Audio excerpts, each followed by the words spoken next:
নমস্কার বন্ধুরা, আমি ঝুমাস ক্রিয়েশনে তোমাদের স্বাগত। আজ আমি তোমাদের সাথে কোনো রেসিপি শেয়ার করতে আসিনি। আজ এসেছি একটা ছোট্ট ব্লগ নিয়ে। এই আমার প্রথম হাতে খড়ি ব্লগ তৈরি করা, তাই ভুল ত্রুটি হলে বন্ধুরা তোমরা বন্ধু হিসেবে আমাকে ক্ষমা করে দিও আর পাশে থেকো। কেমন হয়েছে ব্লগটা আমাকে কমেন্টে জানিও। আমার লোকনাথ বাবার মন্দির। লোকনাথ বাবা আমার ইষ্ট দেবতা। অনেক ছোট বয়স থেকে ওনার আমি পুজো করি, আর তারই আশীর্বাদে আমি আজকে এই জায়গায় এসেছি। ওনার জন্য একটা ছোট্ট মন্দির করতে পেরেছি। আমার এই ঠাকুর মন্দির কেমন লাগলো তোমাদের বন্ধুরা, তোমরা কিন্তু কমেন্টে জানিও। আজ আমাদের বাড়িতে রান্না পুজো। রান্না পুজো মানে অনেকেই তোমরা জানো, এপার বাংলায় বিশ্বকর্মা পুজোর দিন মনসা পুজো হয় ভাদ্র মাসের সংক্রান্তিতে।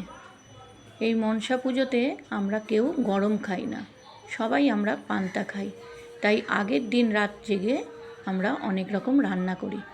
এই কি রান্না করেছি তোমাদেরকে আজকে দেখাবো।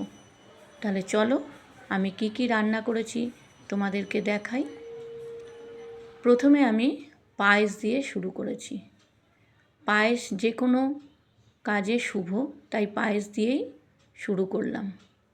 পায়েসের পর আমি করেছি ডাল চচ্চড়ি। এটা হচ্ছে খেসার ডালকে শুকনো করে রান্না করা। এরপর আমি মালপোয়া ভাজছি।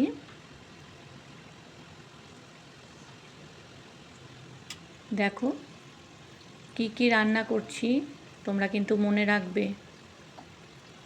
আমার এই ভিডিওটা যদি তোমাদের ভালো লাগে বন্ধুরা, আমার চ্যানেলটাকে সাবস্ক্রাইব করে দিও, লাইক কমেন্ট শেয়ার করো, আর পাশে থাকা বেল বাটনটা প্রেস করে দিও, যাতে আমার ভিডিও আপলোড হওয়ার সঙ্গে সঙ্গে তোমাদের কাছে পৌঁছে যায়।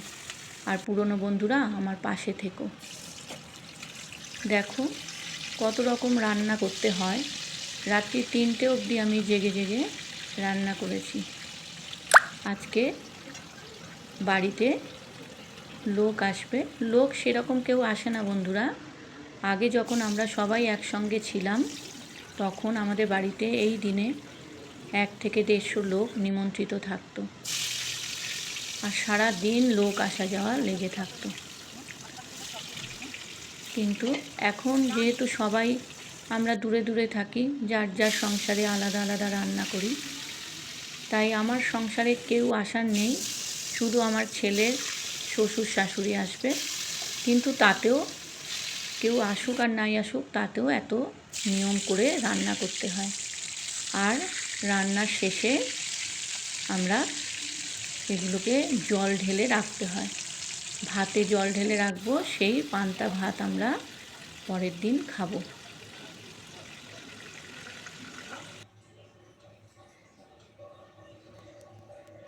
তোমরা দেখতে পাচ্ছ আমি কি রান্না করছি। তাহলে চলো আর একবার দেখিয়ে দিই কি রান্না করেছি আমি সারা রাত জেগে। করেছি ভাত, ভাতে জল ঢেলে দিয়েছি। পায়েস করেছি,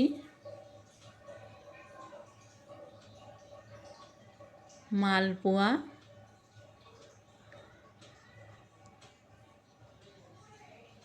আর এখানে অনেক রকম ভাজা আছে। পটল ভাজা, চিচিঙ্গে ভাজা, কাঁচকলা ভাজা, উচ্ছে ভাজা, কুমড়ো ভাজা, আর আছে আলু ভাজা, বেগুন ভাজা, ঢ্যাঁড়স ভাজা, আর এটা হচ্ছে চিংড়ি মাছ সর্ষে বাটা দিয়ে ঝাল, আর এইটা হচ্ছে সেই ডাল চচ্চড়ি। আর যেই জিনিসটা ছাড়া রান্না পুজো অসমাপ্ত সেটা হচ্ছে ইলিশ মাছ ভাজা। এটা কিন্তু থাকেই। আর ইলিশ মাছের মাথা দিয়ে পুঁই শাকের চচ্চড়ি। দেখো আমার এই ব্লগটা কেমন লাগলো বন্ধুরা, তোমরা আমাকে কমেন্টে জানিও। ভুল ত্রুটি ক্ষমা করে দিয়ে আমার পাশে থেকো। তোমরা সবাই ভালো থেকো বন্ধুরা, সবাই সবার পাশে থেকো, ভালো থেকো, সুস্থ থেকো। ধন্যবাদ বন্ধুরা।